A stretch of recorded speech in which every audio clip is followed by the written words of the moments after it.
बिस्मिल्लाहिर्रहमानिर्रहीम। अस्सलाम वालेकुम। आप सबका आने का बहुत बहुत शुक्रिया। मेरी आज प्रेस कॉन्फ्रेंस करने का मकसद अपने साथ होने वाली माली और जिनसी ज़्यादती को मंजर आम पे लाना है। मेरे साथ ज़्यादती करने वाला शख्स कोई आम शख्स नहीं बल्कि बाबर आज़म है, जो इस वक्त पाकिस्तानी क्रिकेट टीम का कप्तान है। मैं अपनी बात शुरू करने से पहले आपको बताती चलूँ कि बाबर आज़म से मेरा ताल्लुक़ आज कल से नहीं है। मेरे ताल्लुकात उससे उस वक्त से हैं जब वो क्रिकेट की दुनिया में उसका कोई ताल्लुक़ नहीं था और वो एक गरीब घराने से ताल्लुक़ रखता था। आप हम सब तमाम सहाफ़ी भाइयों से मेरी रिक्वेस्ट है कि मुझे इंसाफ दिलाया जाए और मैं उम्मीद रखती हूँ कि आप हर हाल में मुझे इंसाफ दिलाएंगे ताकि आइंदा कौम की किसी बेटी के साथ इस तरह की ज़्यादती ना हो जो मेरे साथ हुई है। मेरी रुदात कुछ इस तरह है कि बाबर आज़म और हम एक ही महल्ले में बड़े हुए हैं, इकट्ठे रहते थे और वो मेरा स्कूल फेलो था। स्कूल की वजह से और एक जगह पे रहने की वजह से हम लोगों की बहुत अच्छी दोस्ती थी। सन 2010 में ही प्रपोज टू मी और मैंने उसके प्रपोज़ल को एक्सेप्ट कर लिया और वो प्रपोज़ल उसने मुझे मेरे घर आके ही दिया था। मैंने एक्सेप्ट कर लिया। जैसे जैसे वक्त गुजरता गया मेरी उसके साथ अंडरस्टैंडिंग और उसकी मेरे साथ बहुत अच्छी रही। हम लोगों को शादी करने का हमारा प्लान था। हम लोगों ने शादी करने का प्लान कर चुके हुए थे। बाबर ने और मैंने, हम दोनों ने अपनी फैमिलीज़ को बताया। बाबर और मेरी फैमिलीज़, हम दोनों की फैमिलीज़ ने हमें साफ इनकार कर दिया। फिर बाबर ने और मैंने कोर्ट मैरिज का फ़ैसला कर लिया। 2011 में बाबर मुझे मेरे घर से भगाकर, बाबर मुझे खुद अपने घर से भगाकर कोर्ट मैरिज के कहकर मुख्तलिफ जगहों पर किराए के मकान पे रखता रहा। जब मैं उन मकानों में रहती थी, पहले मैं आपको बता दूं, एक मकान जहाँ पे मैं रहाइश पजीर थी वो गुलबर्ग में माडा कॉलोनी में था, गली नंबर 2 में, और दूसरा जो मकान मैं किराए पे रहती रही हूँ वो Punjab society H block defence में था। वहाँ पे हम रहते रहे हैं। मैंने बाबर को कई मरतबा उस दौरान इसरार किया कि हम शादी कर लेते हैं, लेकिन बाबर ने मुझे यही कहा हमेशा कि अभी हमारे हालात ठीक नहीं है, थोड़ा वक्त गुजर जाए फिर हम निकाह कर लेंगे। हालात थे इस तरह के कि हम लोगों के कोई खाने पीने का कोई इस तरह नहीं था। मैं नौकरी करना शुरू होगी। बाबर ने मुझे बताया था कि वो क्रिकेट खेलना चाहता है और उसको क्रिकेट का बहुत शौक़ है और मैंने उसकी इस कोशिश में पूरी कोशिश की है। अपनी मेहनत हद से ज़्यादा मैंने उसके साथ अपनी मेहनत की है, उसके साथ मिलके। 2014 में ऐसे वक्त गुजरता गया है। 2014 में से पहले मेरा सैलून, मैंने नौकरी के साथ साथ सैलून बनाया। सैलून मेरा चलता रहा। सैलून से मेरी जितनी इनकम आती थी मैं सारी बाबर आज़म को देती थी। बाबर आज़म के खाना पीना, कपड़ा, रहाइश, क्रिकेट के जितने एक्सपेंसेस सब मैं अफोर्ड करती रही हूँ। जब वो आउट ऑफ सिटी जाता था वहाँ के जितने एक्सपेंस थे पीसीबी के अलावा वो भी मैं सब उसके अफोर्ड करती रही हूँ। 2014 में जैसे ही पाकिस्तानी टीम में उसका नाम आया, एकदम उसका रवैया थोड़ा सा मेरे से आस्ता आस्ता तब्दील होना शुरू हो गया था। मुझे नज़र भी आ रहा था, लेकिन मेरे हालात इस तरह के थे कि मैं अपने घर वापस नहीं जा सकती थी, क्योंकि बगावत मैंने भी की थी, बाबर ने भी की थी। फिर 2014 में बाबर आज़म ने मैंने फिर उसको इंसिस्ट किया कि हम लोग शादी करते। उसने कहा अभी शुरुआत है, थोड़ा वक्त गुजार लो, हम आस्ता आस्ता और मज़ीद अपने आप को स्ट्रॉन्ग कर लें, अपने हालात बेहतर कर लें, हम शादी कर लेंगे। वक्त गुजरता गया। 2016 में I was pregnant in 20 weeks. जब मैंने बाबर को बताया, उसका ये खबर सुन के एकदम रवैया इतना अजीब हो गया मेरे साथ, जैसे मैंने कोई गुनाह कर लिया। मुझे मारा पीटा, काफ़ी मुझे इंसिस्ट किया और मैं उस वक्त बेबस थी बिकॉज मेरे पास तो कोई और ऑप्शन नहीं था। तो बाबर आज़म ने मैं आखिर उसकी इस बात में मैं हामी भर ली। वो मुझे बेगम कोर्ट पे एक it was very congested place जहाँ पे वो मुझे ले गया इस्तिकाते हमल के लिए। उसमें मुलव्वस उसके 2 दोस्त भी थे, एक कज़न था और उसका छोटा भाई भी था, सफ़ीर आज़म, अब्दुल कादिर के बेटे Usman Qadir. He is a eyewitness. वो हमेशा 4 से 5 साल तक, जब तक मैं बाहर रही हूँ, उस्मान कादिर वहाँ पर आते रहे हैं। और उनके एक और नेट प्लेयर थे, जब ये NCA में ड्यूरिंग द क्रिकेट टाइम जो प्रैक्टिस करते थे उसमें नवीद नाम का एक लड़का भी था, वो इस में भी शुमार थे। इन लोगों ने मेरी मर्ज़ी के बगैर मेरे इस्तिकाते हमल करवाया और मुझे यही यकीन दिलाया कि कोई बात नहीं, आप सब्र कर लो, हम जल्दी शादी करेंगे। अब सिचुएशन ऐसी थी कि मैं थोड़ी ठीक हो गई थी, बाबर ने मुझे इंसिस्ट किया कि आप अपने घर चली जाओ और सुलह कर लो, क्योंकि मैं पाकिस्तान में बहुत कम होता हूँ, तुम यहाँ पे अकेली होती हो, तो आप अपने घर। मैंने किसी ना किसी तरह अपनी सुलह कर ली बाबर से, अपने घर वालों के, बाबर के कहने पर। जब मैंने सुलह की है, मैं अपने घर गई हूँ। बाबर का रवैया दिन ब दिन जैसे जैसे वो अरूज पे आ रहा, तो उसकी हवस भी उतनी बढ़ती जा रही थी। वो मेरे साथ वो ताल्लुकात बनाता रहा जो ना हमारा कोई कानून इस चीज़ की इजाज़त देता और ना ही हमें इस्लाम इजाज़त देता है। अब वो इस पर्पज़ के बाद वो फिर दोबारा मेरे साथ वही सब कुछ करता रहा। मैं अपने घर होती थी, घर से मुझे बाइबल आता था, मुख्तलिफ होटलों में, मुख्तलिफ प्लेसेस पे लेके जाकर मेरे साथ जो भी सब कुछ करता रहा है। जब ये सब हालात मेरे चलते रहे हैं, 2017 में आखिरकार इसने इतनी मरतबा मुझे मारा, इतनी मरतबा मुझे मारा पीटा, और मुझे कई मरतबा इस दौरान इसने इनकारी भी शादी से की है। मैंने इस दौरान जो मेरी हॉस्पिटल में बाबर आजम मुझे लेके जाता रहा है एज अ बीन वाइफ, मुझे चेकअप करवाता रहा है। यहाँ पे उसकी प्रॉपर मेरे पास एविडेंस मौजूद है, जिसकी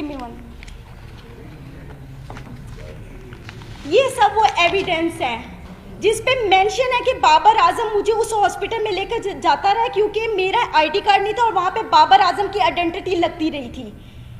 ठीक है, ये उस चीज़ के एविडेंस है। ये मुझे वहाँ पर लेके जाता रहा है, सब कुछ करता रहा। बिल आखिर मैंने तंग आके 2017 में पुलिस रिपोर्ट की बाबर के खिलाफ, जिसके पर्पस में इसके फैमिलीज ये सब आए हैं। उधर जब हमारे जो ऑफिसर थे जिन्होंने हमें देखा था, उस ऑफिसर ने ये फैसला किया कि आप बाबर को यहाँ पे पेश करें। बाबर पेश नहीं हुआ, लेकिन उसी रात सेम नाइट बाबर ने, जो ऑफिसर मौजूद थे उनके सामने, हमारा मशरूत सुलहनामा पे उसने मुझसे दस्तखत करवाए। और इस वक्त 2017 में जो मैंने पुलिस कंप्लेन की थी बाबर के अगेंस्ट, बाबर की वो अगेंस्ट नसीराबाद में फेडेक्स ऑफिस में दर्ज है एप्लीकेशन।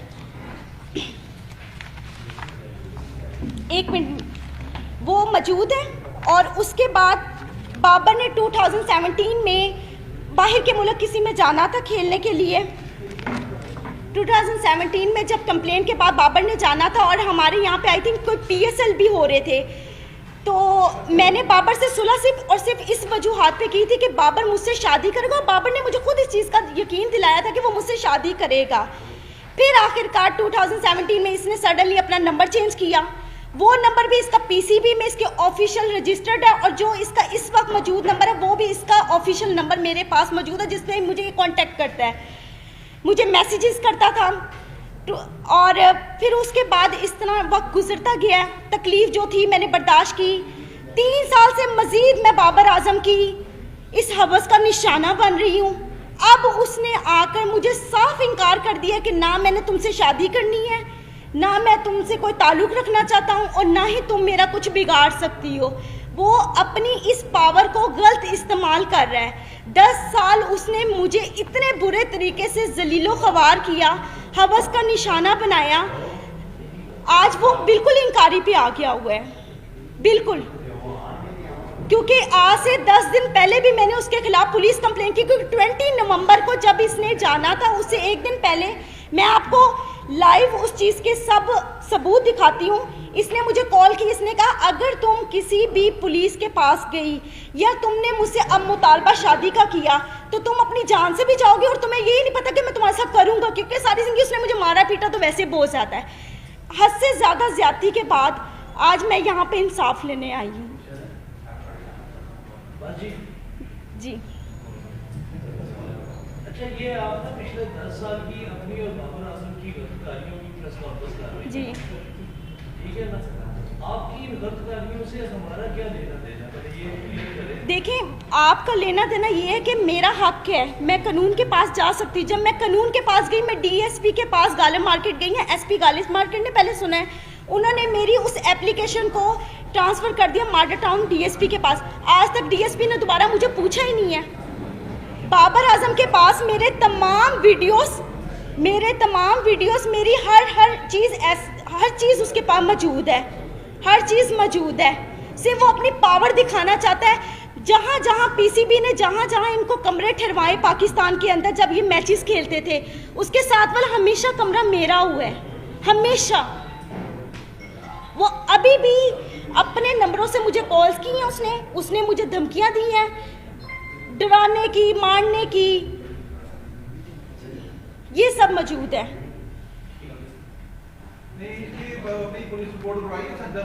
जी मैंने करवाई है। आप जो मेरा लीगल जो प्रोसेस चल रहा है वो आपको यही बता सकते हैं कि क्या लीगल अभी हम लोग एक्टिविटीज़ हमारी इसके खिलाफ हैं। जी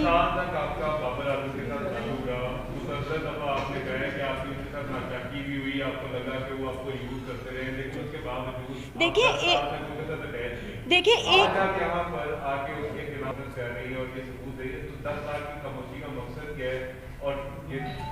देखिए 10 साल से मैं खामोश तो नहीं थी। मैं तो 2017 में भी गई थी पुलिस के पास, और आपको मैंने वो आई थिंक बताया भी है कि वहाँ पे मेरी कंप्लेंट रजिस्टर थी। फिर भी मैंने सुलह इस बात पे की थी कि मेरे ख्याल में मुझे उससे मोहब्बत थी, हद से ज़्यादा मोहब्बत थी। देखिए बगैर कोई लालच के तो किसी के साथ इस तरह करता नहीं है।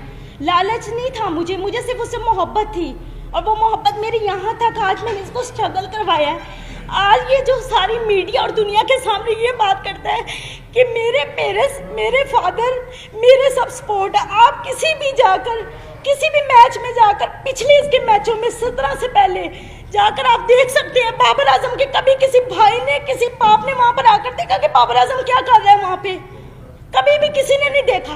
और आज तक 10 सालों में मैं बाबर आजम के एक पैसे की रवादार नहीं हूँ, क्योंकि मैं खुद सेल्फ मेड वूमेन हूँ, खुद कमाने वाली हूँ, क्योंकि मैंने बड़ी मेहनत की है दिन रात इसके पीछे कि ये किसी स्ट्रगल करके इसके किसी मुकाम पे पहुंच जाए।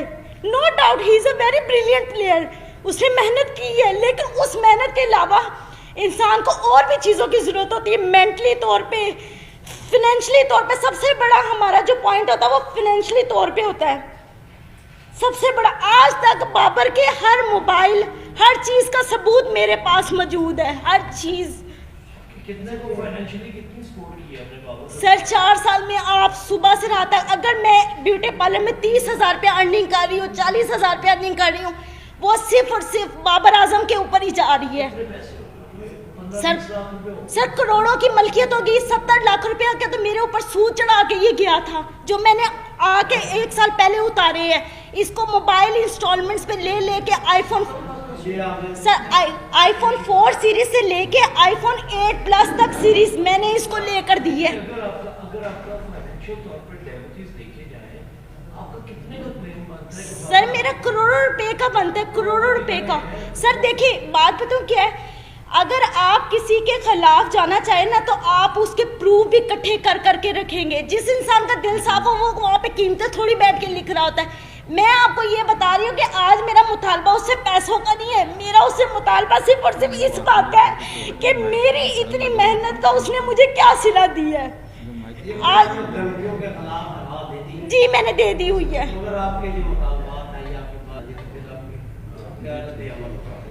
वो मुझसे शादी करे,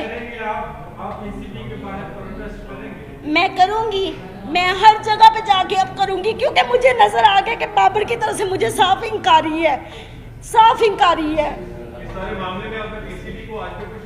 मैंने आज से 1 महीना कंटिन्यूसली पीसीबी के वहाँ पे फ़ोन किए हैं, मुसलसल फ़ोन करती रही हूँ उनको। जब मैंने ये अपना जो था मैटर बताया, उन्होंने कहा ये हमारे प्लेयर की पर्सनल लाइफ है, हम नहीं डिस्कस करना चाहते।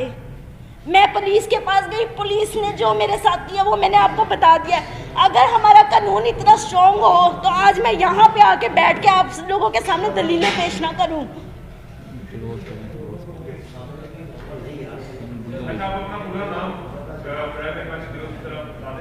हामिजा जी, हामिजा हामिजा जी, हामिजा। आपकी जो अभी जो मामला हुआ, आपने कहा कि आपकी फैमिली के साथ आपकी सुलह होगी। आज आपके फैमिली के मेंबरान के साथ ताल्लुकात कैसे हैं? क्या आज अपने आप भाई घर में रहती हैं, अपनी फैमिली के पास रहती हैं, या आज? जी मैं अपनी फैमिली के साथ रहती हूँ। मेरी फैमिली इस वक्त मुझे सपोर्ट कर रही है, और तब भी उन्होंने मुझे इंकारी की थी कि ये इस काबिल नहीं है, नहीं ये सब ठीक है। लेकिन अब वो उन्होंने मेरी बात को मानना ही था, क्योंकि मैं इतने सालों बाद घर गई हूँ और वो मेरे रिश्तेदारों को, लोगों को यही बता रहे हैं कि इसकी शादी हो चुकी हुई है। अच्छा, आपके काउंसिल से हमारी रिक्वेस्ट होगी, काइंडली बताइएगा इसका जो केस है उसकी कानूनी टाइप पर क्या जो है वो डेवलपमेंट क्या हो। जी मैं बता रहा हूँ जी। इन्होंने 20 नवंबर 2020 को CCPO लॉर्ड साहब को,